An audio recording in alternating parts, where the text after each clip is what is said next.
um privilégio, assim, imenso, né? Assim, tem vários colegas nossos aí de turma, né?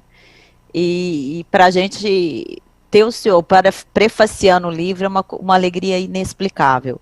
E eu vou falar algumas coisas aqui sobre o que chegou a gente a fazer esse livro, a ideia, e a ideia que eu tenho de ensino, né? Como que mudou nesse tempo. E onde o senhor se insere nisso. Eu acho que isso acho que vai ser um marco para a gente discutir aqui. Também não quero falar muito, eu quero deixar um tempo, se o pessoal quiser perguntar, né? Eu acho que essa troca de experiência é fundamental, né?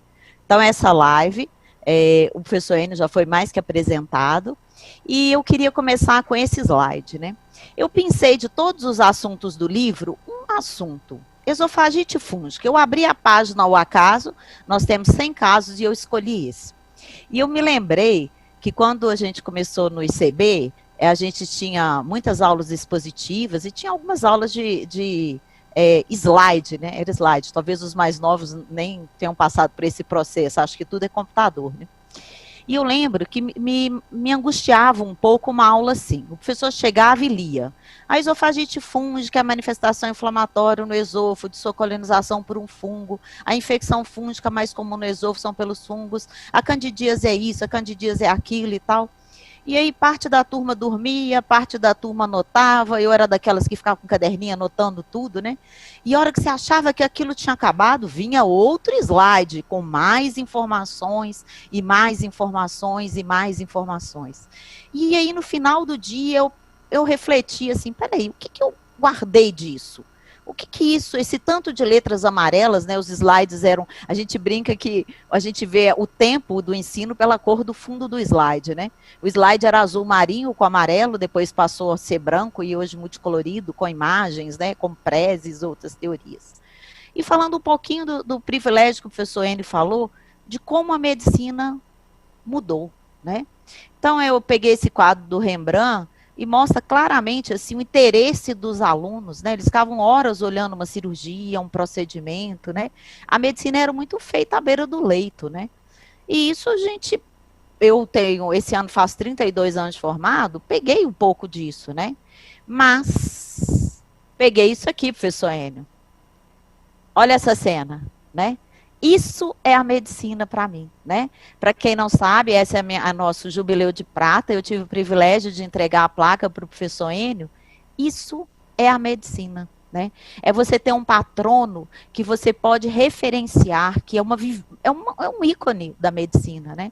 Eu vejo muitas turmas, eu dei aula muitos anos seguidos, e vejo os alunos assim, meu patrono, quem que é meu patrono? Ah, é fulano de tal, o que ele fez? Aí ele toma cerveja com a gente no final de semana, né? Eu não bebo cerveja, a maioria das pessoas sabe, eu não tomo nada alcoólico, né? Essa imagem reflete a medicina, né? Olha o professor lá atrás olhando para a gente assim, e a turma toda aplaudindo, né? Então, eu queria deixar essa lembrança, assim, em nome de todos os colegas, de todas as turmas. Se não me falha a memória, eu posso estar mentindo, eu sempre conto essa história, mas eu sou daquelas pessoas que, tanto contar uma história, eu acredito que ela é verdade, eu não sei se seja, que a nossa turma foi a primeira que o senhor foi um patrono vivo em atuação. Todas as turmas, os patronos já estavam aposentados e tal. E depois da gente começou, o professor Enio é patrono de todo mundo, né? Por que ele é? Porque ele tinha uma forma diferente de ensinar, né? E é isso que eu procurei levar na minha vida. Outro nome que eu gosto de destacar muito, que eu sempre cito, é o professor Walter Cacheta. Ele chegava no ambulatório, ele sabia o nome do filho, da neta, da vizinha, e chamava todo mundo por nome. E eu procurei guardar isso, né? Então, só que a medicina foi mudando, a forma de aprender, né? Então, eu trabalhei muitos anos com metodologia ativa, trabalhei na universidade, dei aula na Federal, depois eu fui para a Unifenas, trabalhei como coordenadora do UniBH, depois voltei para a Unifenas, e aprendi muito a compartilhar o conhecimento, né? Aquele conhecimento que a gente tinha na Federal, que ia para aqueles auditórios enormes, enormes, escutando o professor falando e a gente tentando anotar, isso não, os alunos não conseguem mais aprender dessa maneira, né? Aqueles tratados que a gente carregava, né? Eu fiz mestrado e doutorado em anatomia patológica e eu digo para vocês que eu resumi o boiolo 2 ou 3 vezes, né? Se eu falar para um aluno que ele tem que resumir o boiolo uma vez, eu acho que é capaz dele ter um infarto, né? Não vai chegar nem na formatura dele, né? E dessa história toda, desde a minha graduação até a minha formação, passando por esses professores que me inspiraram, e junto com a editora Rúbia me desafiou a fazer esse livro.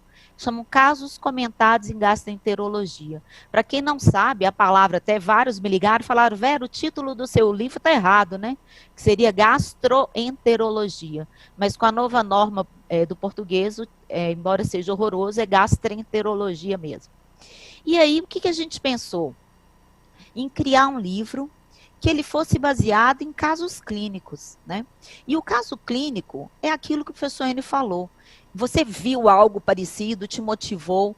Eu recebo hoje muitos residentes no meu consultório, e eles falam, Vera, eu não tive essa experiência de estudar por casos clínicos, ou eu vi algo parecido que eu não consegui identificar.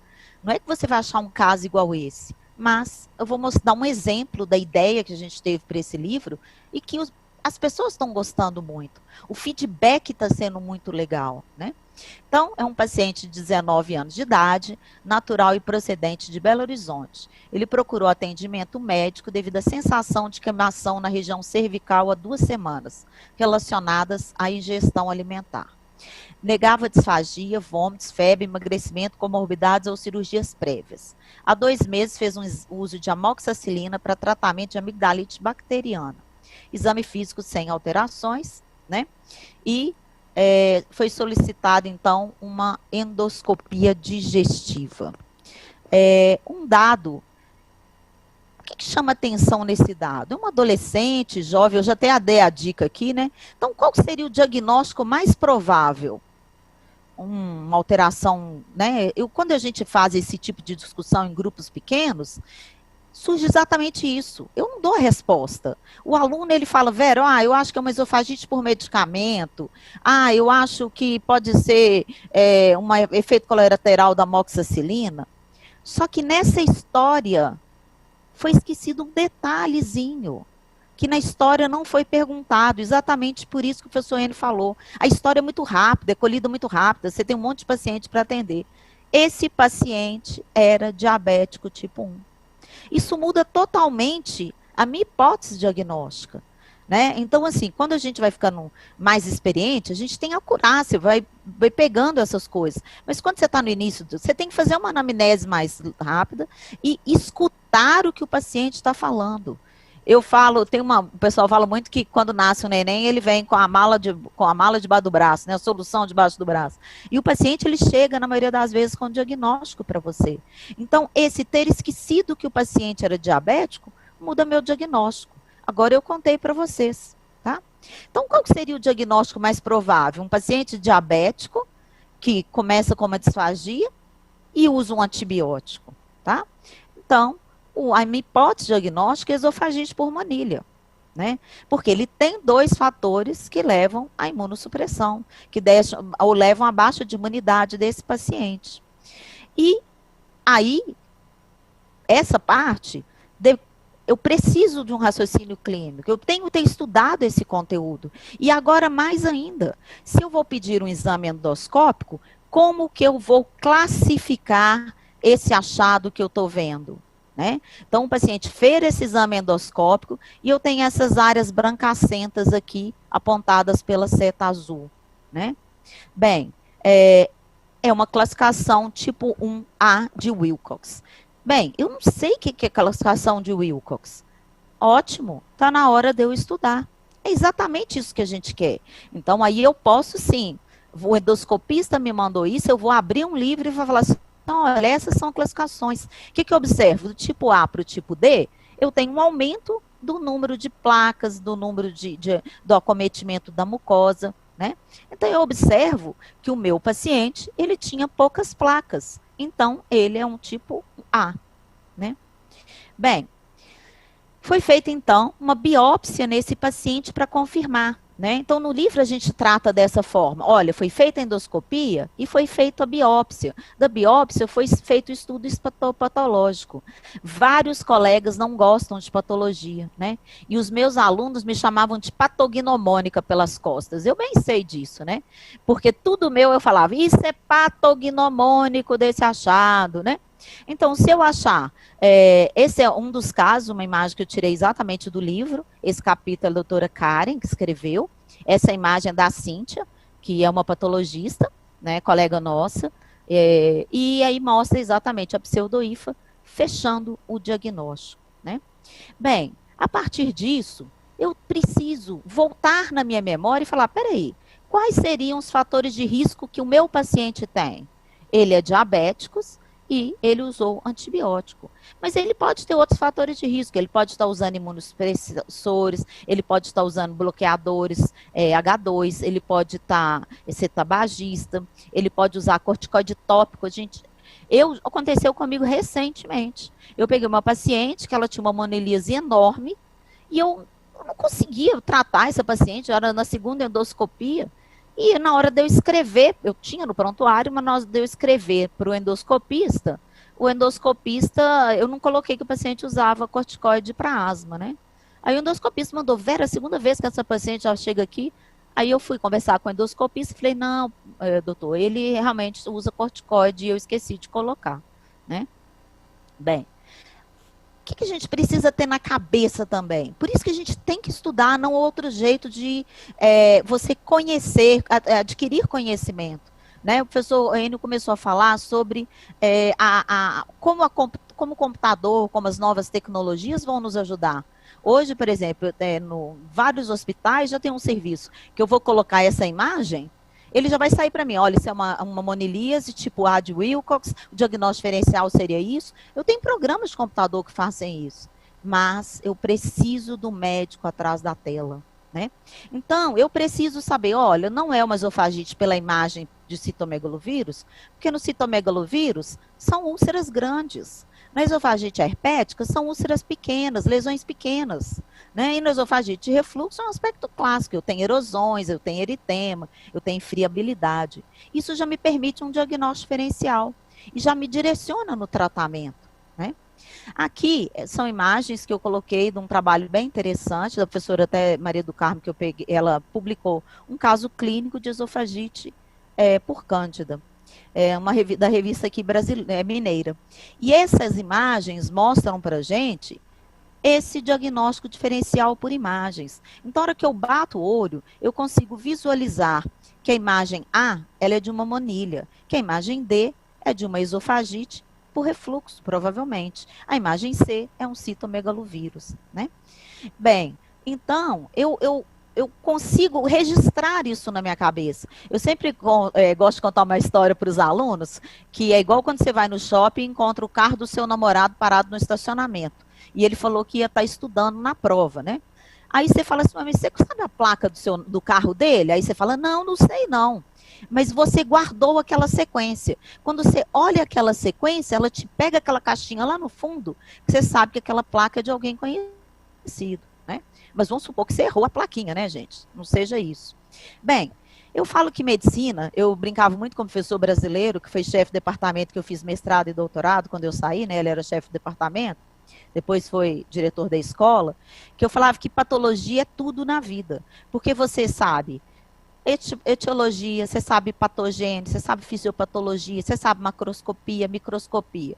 E o tratamento? Não, o tratamento o patologista não sabe muito. Mas não tem problema, gente, é só olhar no Google, né? Tô brincando, mas assim, se você tem um diagnóstico firmado na sua frente, você consegue resgatar o tratamento. Se você não sabe, você vai para a literatura e vai pesquisar. Né? Aqui foi muito interessante. Eu vi nesse artigo que eu citei das imagens, ele colocava, um artigo mais antigo, ele colocava, anistatina é o tratamento. Eu já tratei várias esofagites por cândida com anistatina. Hoje, a Sociedade Brasileira, por exemplo, de Infectologia, recomenda que o primeiro tratamento seja o fluconazol. Então, a gente tem que estar antenado para as mudanças, acompanhar os guidelines. Lembrando que guideline não é um gesso que eu sou obrigada a cumprir. Eu uso a minha experiência com as novas recomendações. Se ele falar, olha, esse tratamento não pode mais ser realizado, eu não vou mais realizar. Mas, às vezes, eu posso uma cândida muito superficial, que o paciente tem uma monilise oral, eu posso optar pela anistatina. No paciente idoso, um paciente hepatopata. Então, a gente tem que estar com todo o nosso background antenado e com as antenas em pé, para a gente dar atenção para cada um dos nossos pacientes. E casos de refratariedade podem acontecer. Esse plano B, que eu vou mudar de medicação, a medicação não funcionou, né? Ela é uma caixinha mais no fundo que eu vou usar quando eu discuto um caso, quando o paciente volta e não teve uma boa resposta ao meu tratamento. Mas eu preciso ter aquela caixinha para procurar informação. Bem, toda vez que eu vou discutir um caso, eu gosto desse leve, take home, ficou até meio assim, né? A gente escreve um leve para casa, né? O que é isso? De tudo que eu falei para vocês, separem bem. Eu apresentei aquele slide azul que eu li todas as informações rápidas. Aquilo ali, eu guardei pouca informação. Ou porque a luz azul me fez dormir, ou porque eu distraí, ou porque a voz do professor, eu me distraí com um colega, né? Quando eu participo da informação, eu tenho um grupo menor, essas perguntas são respondidas pelos alunos, pelo residente, ou pelo próprio médico no consultório, ele consegue guardar mais informações. E qual que é a minha informação, por exemplo, desse caso clínico? Quando eu vou dar uma aula, eu fecho o caso, então. Gente, vamos resumir o que a gente aprendeu. Olha, é a esofagite infecciosa mais frequente, a Candida albis é o patógeno mais comum, quais são os fatores de risco. O paciente, o primeiro caso que eu vi de monilise, eu pedi um HIV direto para o paciente, há 20 e tantos anos atrás, né? Hoje não. Hoje a gente tem frequentemente casos de monilise, a maioria não tem uma doença, uma neoplasia, ou o paciente que tem uma alteração de imunidade comprometida. Né? Os sintomas mais comuns, eu tenho que pesquisar. Né? Eu trabalho muito com a calase, eu vejo vários pacientes que ficam 6, 7 anos já atrás do diagnóstico, que ele tem uma disfagia, mas por azar do paciente, ela é mulher, por exemplo. Ah, não, então deve ser psicológico, deve ser estresse, deve ser a briga com o namorado, né? Então, escutem o paciente. O paciente fala assim, doutora, eu não estou engolindo bem. É um caso que precisa ser investigado, né? O aspecto endoscópico, vocês viram claramente a classificação de Wilcox e o tratamento. Bem, isso, você tendo essas informações, você já está com o assunto na sua cabeça. Quero aprofundar mais? Tem um caso mais interessante? Sim, eu vou estudar. Né? Eu fui convidada pela Promed, eu estou dando aula há um ano, e eles me fizeram esse convite, e eu achei muito bacana para lançar o livro, porque casou o livro com a metodologia que eu propus e que eu dou aula, né? Que é metodologia ativa, em que o paciente fica atento. Então, por exemplo, nesse caso, é uma aula exatamente que eu teria dado, e eu falo, olha, gente, na prova de título de especialista, você vai falar de esofagites não associadas à doença do refluxo. Fiquem atentos, outras esofagites existem, não é só por doença do refluxo, né? E como que a gente fixa o conhecimento? Até agora, o que eu disse era um conhecimento clínico, né? Porém, para quem está estudando por uma prova, quer fazer um concurso, quer fazer uma prova de título, quer ter um IRQE, que na minha época nem existia IRQE, né? Hoje é um registro de qualificação, né? A gente trabalha com questões, né? Então é importante quando você quer estudar para uma prova, vai fazer prova de residência, vai segunda especialidade, sim, você pega, existe uma técnica de montar a prova, uma técnica, por exemplo, essa questão eu peguei de um concurso, né?